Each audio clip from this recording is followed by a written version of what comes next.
म फेरि आएँ है त भ्लग लिएर। अस्ति चाहिँ फेस बिनाको भ्लग राखेको है, अब चाहिँ फेस राखेरै भ्लग बनाऊँ न त कस्तो हुँदो रहेछ भनेर होइन। ल प्रक्रिया दिनु होला कमेन्ट सेक्सनमा। अनि त्यस पछाडि हामी चाहिँ यसरी स्नो खेल्यौँ, हेऱ्यौँ, रमाइलो गऱ्यौँ, बाहिर आएर यसो चिसो खाइयो होइन।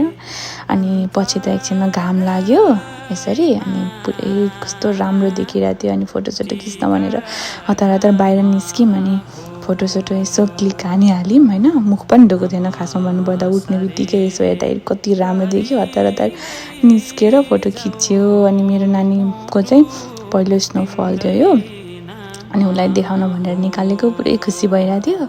अनि यताउति केटाकेटीहरू पनि खेलिरहेको थिए, चिप्लेटीहरू यताउता। अनि केटाकेटी देख्न पाउँदैनन्, बल्ल बल्ल देखाउन पाइयो भनेर बाहिर निकालेर यसो देखाएको, रमाइलो मानिरहेको थियो। यसो चिसो चिसो खुवाइयो।